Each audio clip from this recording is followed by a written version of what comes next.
இந்த உலகத்தில் நம்ம யாரை வேணாலும் ஈஸியாக ஜெயிச்சிடலாம். ஆனால் நம்ம மனசில் தோன்ற சில எண்ணங்கள், நம்மக்கிட்ட இருக்க சில தாட்ஸ், நம்ம மனசாட்சியை நம்ம ஜெயிக்கிறது ரொம்ப ரொம்ப கஷ்டமான ஒரு விஷயம். அப்படி தானே? என்கிட்ட ஒரு பொண்ணு ஷேர் பண்ணியிருந்தா ஒரு சில விஷயங்கள். அவளுக்கு நிறைய நெகட்டிவ் தாட்ஸ் வருமாமா.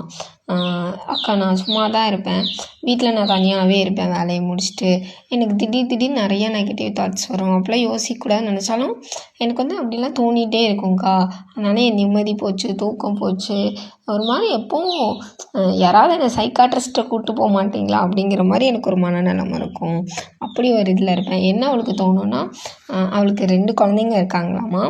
அவள் ஹஸ்பண்ட் தான் கொண்டு போய் டெய்லி குழந்தைங்கள விட்டுட்டு அவன் சாயந்தரம் வரும்போது ஸ்கூல் வேனில் வந்துடுவாங்களாமா. அந்த குழந்தைங்களுக்கு எதாவது ஆயிருமோ, லைக் நியூஸ் பார்த்து ஆக்சிடெண்ட்லாம் எத்தனை இது ஆகுது, அதெல்லாம் பார்த்து ஒரு நம்ம குழந்தைக்கு ஆயிருமோ, நம்ம குழந்தைக்கு எதாவது ஆயிருமோ அப்படின்னு யோசிச்சு அப்படியே யோசிப்பாளாமா சில சமயம் நியூஸ் பார்த்தானா. இல்லைன்னா வேறு ஏதாவது. இப்போ எத்தனையோ விஷயங்கள் நடக்குது இந்த உலகத்தில். எப்படி சொல்கிறது, ஏதாவது ஹஸ்பண்ட் ஒய்ஃப்குள்ள பிரச்சனை, இந்த மாதிரி விஷயம் நம்ம ஹஸ்பண்ட் எப்படி இருப்பாரோ, நமக்கு இப்படி ஆயிருமோ அப்படின்னு சொல்லிட்டு ரொம்ப யோசிப்பாளாமா. அவள் அந்த விஷயங்கள் சொல்லும்போது, நீ ஒரு நியூஸாக மட்டும் பாருடா, நீ அது எல்லாத்தையும் உன் லைஃபோடு அதை நீ சேர்த்து ரிலேட் பண்ணிக்கிற, அதுதான் இங்கே பிரச்சனை. நீ அப்படி பார்க்க ஆரம்பிக்கும் போது தான் அது உனக்கும் நடந்துருமோன்னு சொல்லி உனக்கு அப்படி தோணுதுன்னு சொல்லி சொன்னப்போ நான் அப்படி யோசிப்பேன்க்கா. இல்லை, இதெல்லாம் இல்லை, அது ஜஸ்ட் ஒரு நியூஸ் தானா. எனக்கு திரும்பி என் மைண்ட் அப்படி தான்க்கா யோசிக்கும். ஏதாவது ஒரு குழந்தைங்களுக்கு ஏதாவது ஆகிற மாதிரி நியூஸ் பார்த்தா எனக்கு தூக்கமே வராது. நான் திருப்பி அது என் குழந்தைங்களுக்கு ஏதாவது ஆயிருமான்னு யோசிச்சுட்டே இருப்பேன்.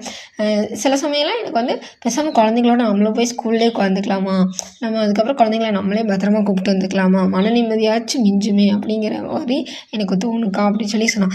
எனக்கு இந்த மாதிரி எத்தனை பேருக்கு தோணி இருக்குது. நான் எப்போவுமே கமெண்ட்ஸ் ஆஃப் பண்ணிடுவேன். பட் இது ஒரு அம்மாவோட ஒரு எண்ணம், இதனால எனக்கு நிம்மதியே இல்லாமல் போயிடுச்சுன்னு சொல்லி சொன்னான். ஸோ அந்த பொண்ணுக்கு நீங்கள் என்ன சொல்லணும்னு நினைக்கிறீங்க? அவள் எப்படி இதுலேருந்து வெளியில் வர முடியும்? உங்களால் முடிஞ்சதை நீங்கள் அவளுக்கு இந்த கமெண்ட்ஸில் நீங்கள் ஷேர் பண்ணலாம். ஸோ நெக்ஸ்ட் வீடியோவில் மீட் பண்ணலாம். பாய்.